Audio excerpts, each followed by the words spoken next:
अलग इसलिए नहीं कि ये लगातार प्रॉफिटेबल है, अलग इसलिए है क्योंकि ये भी लॉस में थे और आईपीओ से पहले भी लॉस में ही है। तो इस तरह का इंटरेस्टिंग आईपीओ है। अब यहाँ पर फिजिक्स वाला की मैं बात करूँ तो जब हमने इनके फाइनेंशियल स्टेटमेंट्स को देखा तो एक चीज़ बड़ी इंटरेस्टिंग नजर आई कि इन्होंने पिछले 2 सालों में तगड़ी फंडिंग उठाई है, करीब 2500 करोड़ की फंडिंग उठाई है और उसमें से 1500 करोड़ रुपीस तो इन्होंने 1 साल पहले उठाए। अब यहाँ पर इनका जो लॉस था पिछले फाइनेंशियल ईयर का वो करीब 250 करोड़ रुपीस का था और जो फंडिंग उठाई थी उसमें से बहुत सारा पैसा भी यूज होना बाकी था। और अब जब हम इनके फाइनेंशियल स्टेटमेंट्स को देखने लगे तो बैलेंस शीट में एक चीज नजर आई इन्वेस्टमेंट्स करके, वहां पर हमने उसकी नोट्स चेक की तो वो चेक करने के बाद कुछ अजीब लगा। मतलब एक सवाल भी आया दिमाग में कि क्या ये एडटेक कंपनी है यानी फिजिक्स वाला है या फिर म्यूचुअल फंड वाला, क्योंकि बड़ी बड़ी इन्वेस्टमेंट्स इनकी म्यूचुअल फंड में थी।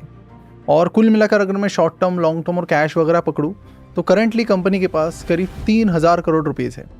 अब ये जो आईपीओ है इसकी जो साइज़ है वो लगभग 3400 करोड़ रुपीज़ है, जिसमें से लगभग 300-400 करोड़ रुपीज़ तो इनका ऑफर फॉर सेल है और 3100 करोड़ रुपीज़ फ्रेश इशू है, जिसमें से 700 करोड़ मार्केटिंग में स्पेंड करने वाले हैं, 1000 करोड़ ये ऑफलाइन अपना नेटवर्क बढ़ाने वाले हैं। देखिए जो चीज़ें हैं अच्छी उन्हें अच्छा बोलना चाहिए। तो ऐसे में जो पॉजिटिव बात इस कंपनी के बारे में, एक बड़ी पॉजिटिव बात है कि company is growing very very fast. जहाँ पर एडटेक कंपनीज बंद हो रही है, अनअकैडमी स्ट्रगलिंग, बायजूस का क्या हुआ आपको पता है, वेदांतु का आपको क्या हुआ पता है, तो ऐसे में ये कंपनी बहुत तेज़ी से आगे बढ़ रही है।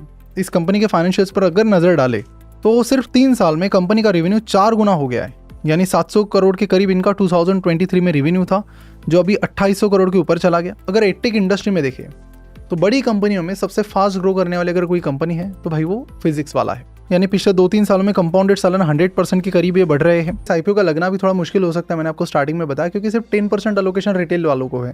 तो ठीक है, आईपीओ खराब भी परफॉर्म हो तो रिटेल इन्वेस्टर को ज़्यादा नुकसान नहीं होगा क्योंकि कोटा कम है। कोटा कम होने के लिए 2 रीज़न है, एक सेबी का एक रूल भी है और साथ ही कंपनी लॉस मेकिंग भी है।